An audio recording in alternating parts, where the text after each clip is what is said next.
So, our last meditation, the Gestalt loving kindness meditation, combines two principles or techniques that you may have heard of separately before: Gestalt psychology and the loving kindness meditation. Gestalt psychology, put simply, even if you haven't heard of it put in quite that way before, you may have heard the phrase, the whole is greater than the sum of its parts.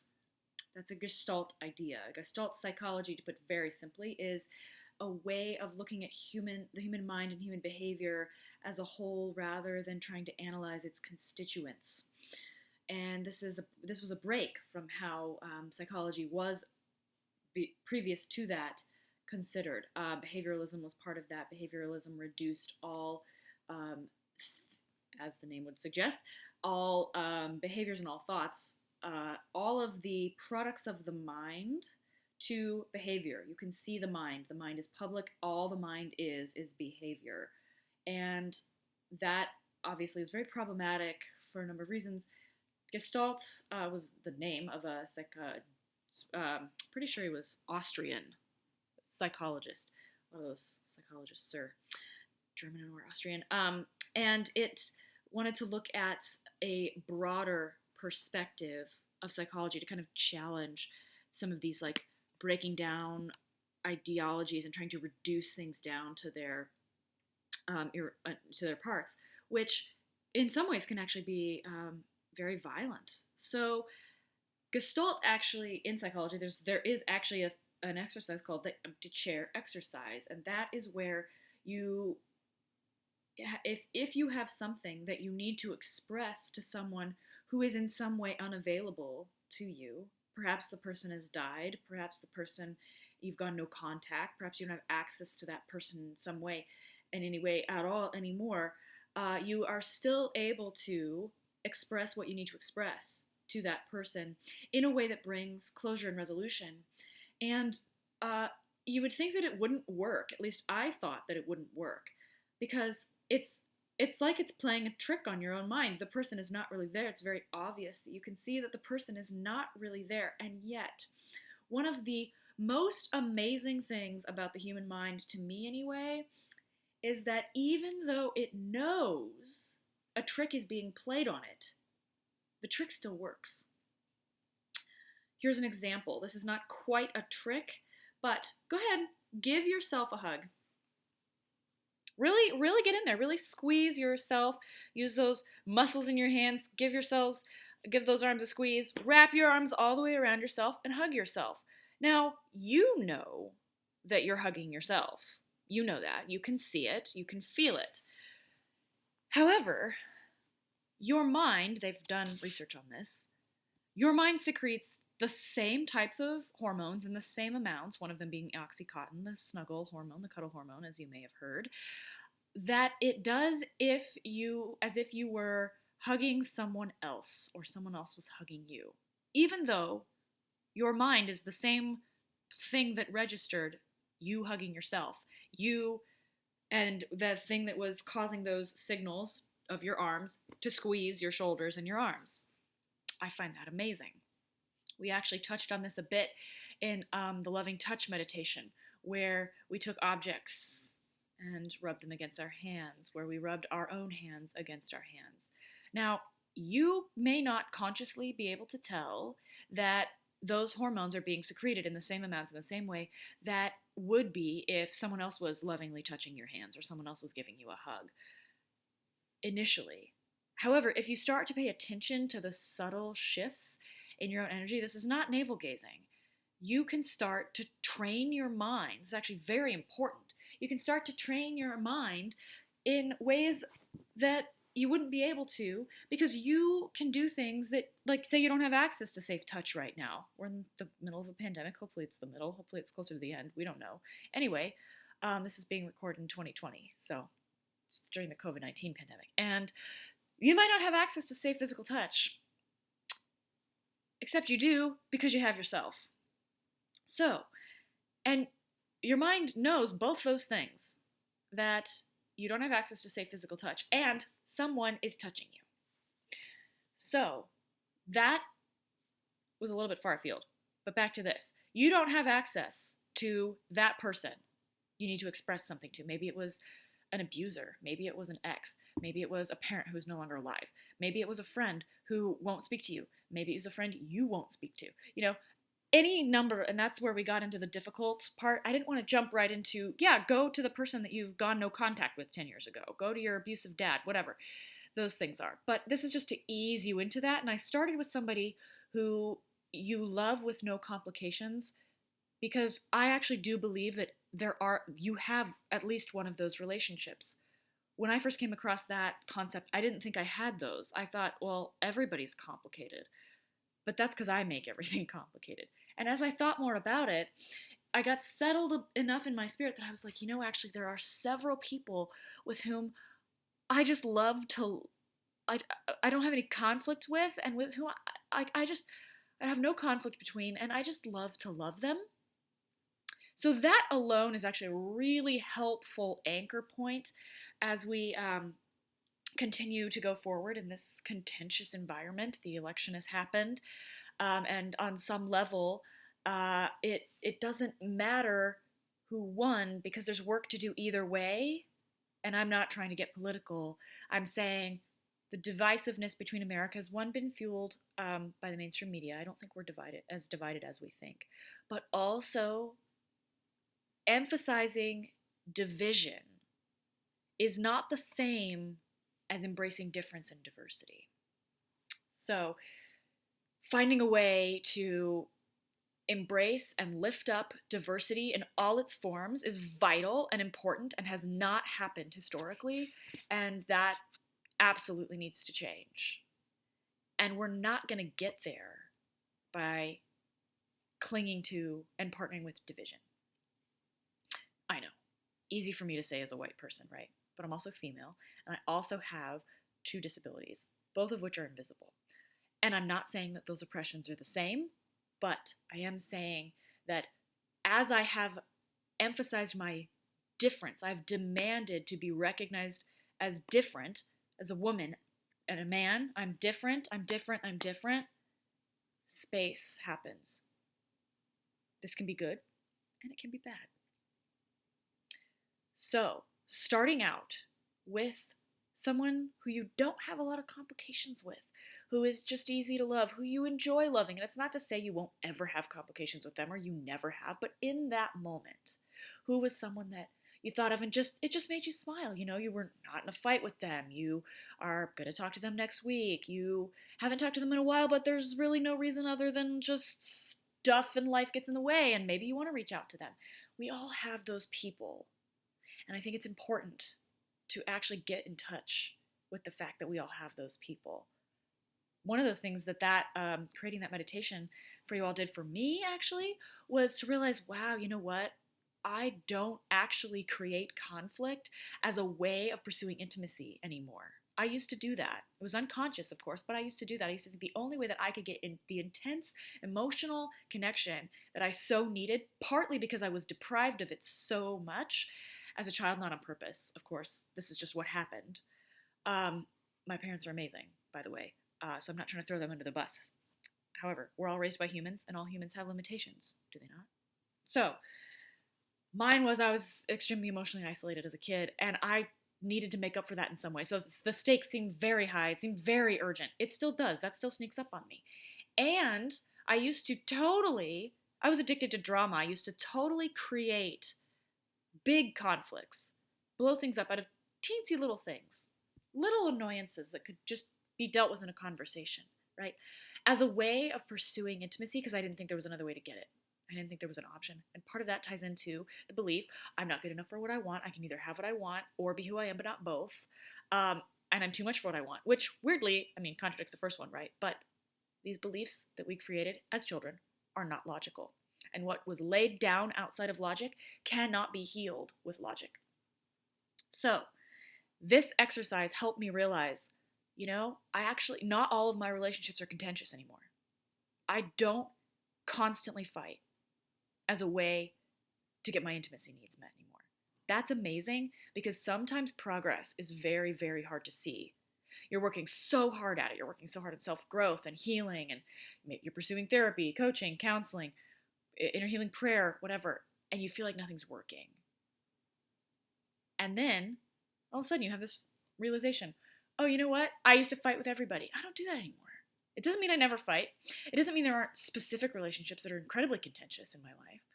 But those are now more for the reasons of conflict. There's actually a conflict rather than I am not getting my intense child needs for intimacy met. Therefore, my strategy is conflict. So, all that to say is, there's a lot of layered benefits to this meditation. And the first one is, that at least for me, was, oh, I have released that go-to to drama as a way of getting my needs met for intimacy. So, and also it was a way to kind of ease into the next part, which is now think of somebody who you do have some issues with. If you just jumped in with, yeah, I wish you like love and peace and not suffering and whatever, all of those things, your brain is going to do the whatever thing because you haven't practiced, you're not used to it. And it's not a fair ask is what your brain is going to say to you. And so this sort of eases you in. Oh, it is possible to do this. It is possible to wish someone well and wish someone be happy. And yeah, we're going to start with the easier thing, but you kind of do that in exercise too, otherwise you injure yourself. There are such things as emotional injuries. In self-growth, you can push yourself too hard. So if you didn't get there that easily, if it took you a while to come up with someone who you love uncomplicatedly, that's okay. That was me last year, even. And sometimes, some days it still is me. So we're all human. Also, if you kind of pushed back on that, wait a minute, I just came up with this person who I have this major conflict with, and I'm supposed to wish my abuser well, I'm supposed to wish my ex be free of suffering, and I'll say the words, but I don't really mean it. No worries. Look, this might have been the first time that this has ever come across your awareness. This is a thing that takes practice to do authentically. Because what essentially the step behind all of this is forgiveness.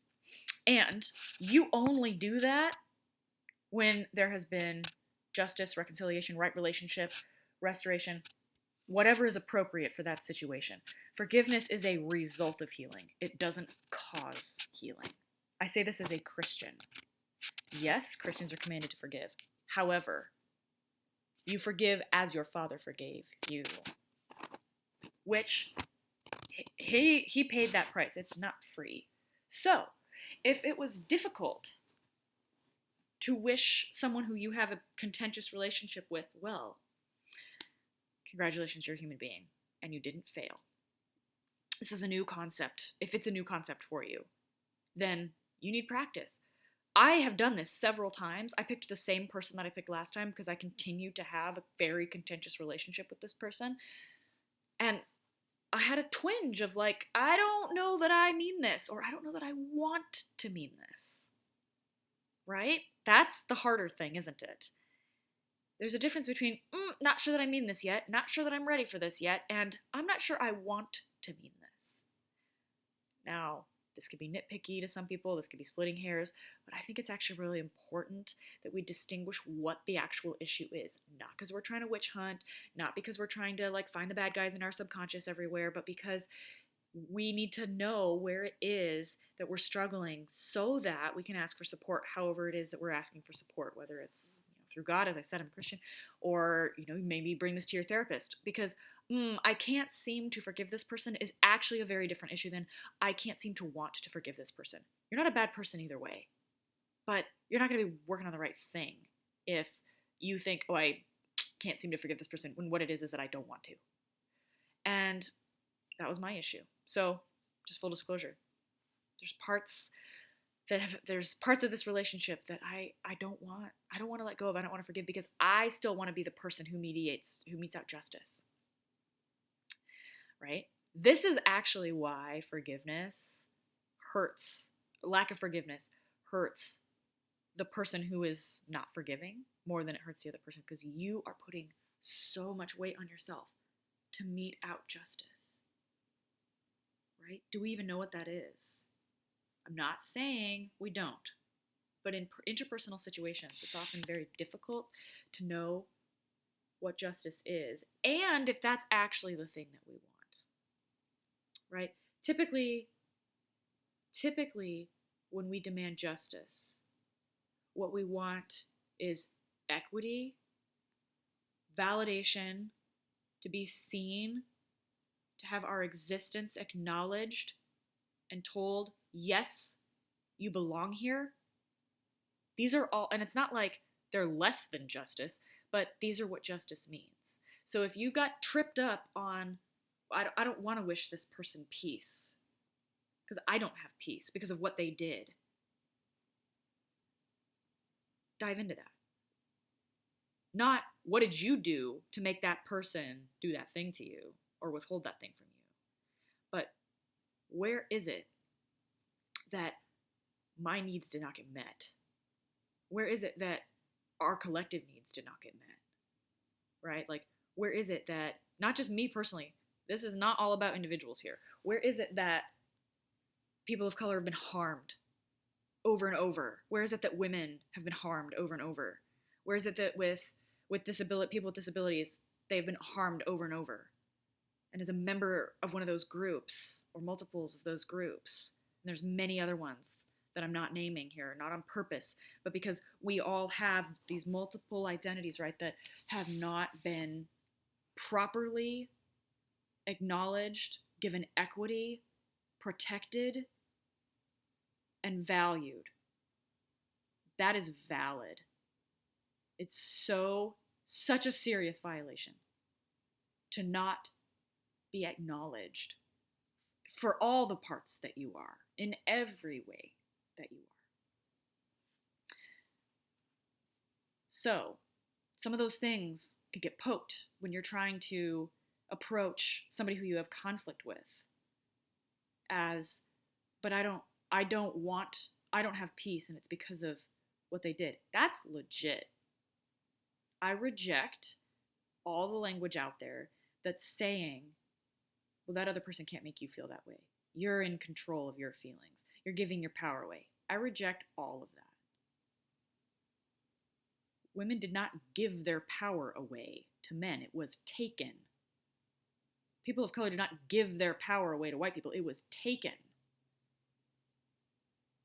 And I also reject this whole like, oh, you're not a victim, you're not a victim, you're not a victim. I actually found empowerment by saying, wow, I am actually a victim of this type of abuse. So that's another rabbit trail. However, I would like to note one resource that that I am sharing in the email that you have found the link to this video in, which is a Brene Brown video, or a video of Brene Brown speaking at Oprah's Super Soul Sunday platform. Lots of people have been on that platform. Brene Brown gave a 20-minute talk on what trust is and what it isn't, and gave us language for, I found this amazing. I actually discovered this through one of my classes in my MSW program.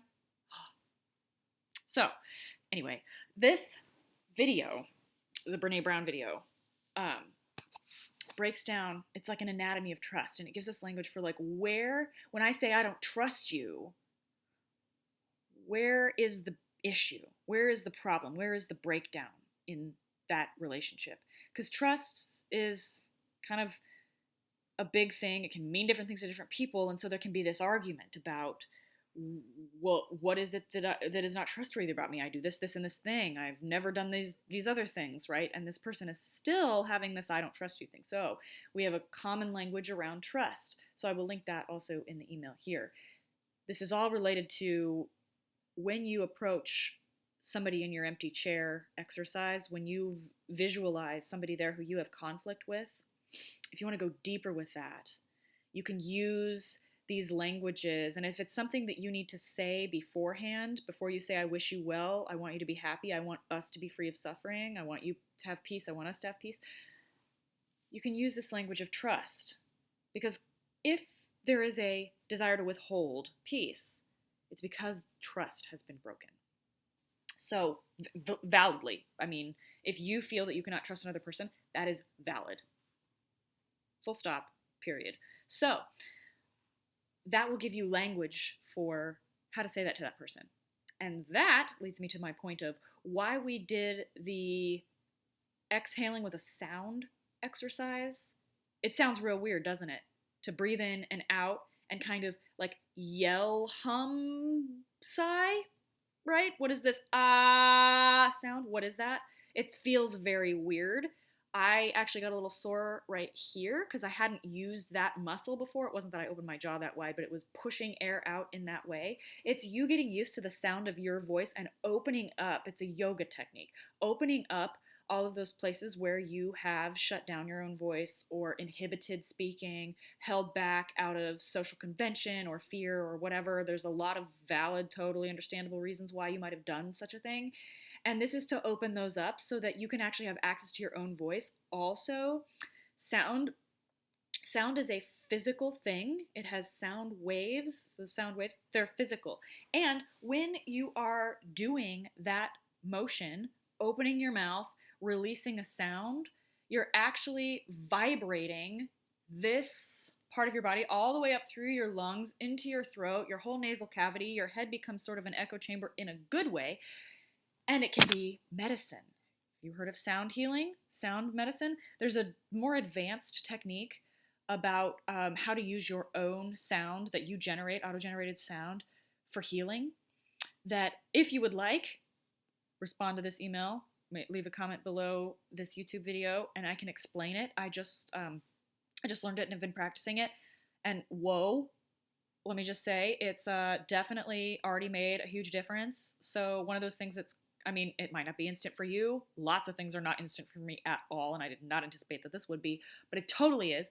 So let me know about that, and we can, I can make a short, tutorial video on how to use the sound of your own voice as medicine instead of the sound of your own voice as being a pejorative. So that's why we did that whole breathing in and exhaling loudly in whatever pitch and way your body decided to do that 3 times, because then it opens that up. It opens up access, not just to the physical throat, but to the spiritual and emotional throat, so to speak. So that is how, and you can do that if you want to do just that part of the Gestalt empty chair exercise with the person who you have a contentious relationship with, and you're like, I don't even know what my problem is with you. It's just been so long. I've said all the things. I've repeated myself. I don't even know what to say because you've maybe shut down for so long, or you're like, I didn't even know I would ever get this chance to say anything, so why bother? This can kind of help you. Maybe you want to journal beforehand, but this kind of opening of the throat can help you access things that perhaps you would not have been able to otherwise. So that's why we did that. Finally, the combining of the empty chair exercise, because the empty chair exercise is intended for another person. You having an issue or an unexpressed thing in your container for that other person, it has this is the Gestalt chair exercise was intended for another person. But when you combine that with the loving kindness exercise, you have to come back to the self. Right? It's a little bit, you've probably heard of the compliment sandwich. This is a little bit like that. We started out with something very, very positive. Somebody who you love. It could even be an animal, right? I grew up with a dog, sort of. I got a dog when I was 13. My parents got a dog when I was 13. He was a difficult animal because he was abused, right? But I didn't have any complicated feelings about Oreo, little 15-pound watchdog that we had growing up, me and my siblings, my parents. I just loved that dog. I loved it. Was I kind of mad when he chewed up a shoe? Yeah, I got over it. But now, and he's been gone since 2015, but I don't have any anger or malice towards Oreo. So it could be a pet. We often let our pets off the hook for things we do not let humans off the hook for, right? Of course, I'm not saying, kind of implies that we're like, oh yeah, I have a bunch of humans running around chewing up shoes. Not what I'm saying. So, positive thing. oh yeah, I actually do have an uncomplicated, uncontentious relationship with this being. Great to realize, right? Then there's the difficult thing. So it's like compliment, criticism, or ask, compliment. Here's the other compliment: you giving love to yourself. And the interesting thing is, whether you thought of a positive thing, like maybe you really love who you are right now, that's great. That's a giant accomplishment. I have been there, still kind of in and out. I have been there. Um, and I hadn't. That's not something I'd experienced before. Or maybe you're like, wow, this part of me, and the part that I did was angry Megan. I withhold love from angry Megan because I think that withholding love from angry Megan will stop her from being angry. You want to guess what it does instead? Makes her angry. So, this is the part of me that I have trouble extending love to, right? Angry Megan got in the Gestalt chair. Either way, whether you have put a version of yourself you're happy with, or whether you have put a version of yourself you're not happy with, whether you put an age of yourself when you were hurting a lot in that chair, whatever the case is, it's good stuff because you gave love to yourself. I know all the people are saying that these days. It took me years to even try that, to even want to try that, right? I was like, this is hokey, this doesn't work, this is just for people who don't have anyone to love them, which is a really shitty thing to say, is it not? I realized this past month that it's not just, oh yeah, self-love is a good idea, oh yeah, it helps you have good relationships with other people, but the person that you want love from the most is yourself. You actually want your own love. I didn't know that. Right? I don't know why that had not occurred to me at all. Perhaps that has been obvious to all of you for a very long time, but it was not obvious to me.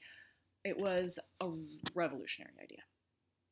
Oh, my little inner child wants my love. Not just wants love, wants it from me. Wants it. Maybe I've heard needed, needs it. That's needs and wants are very different, actually, I would say.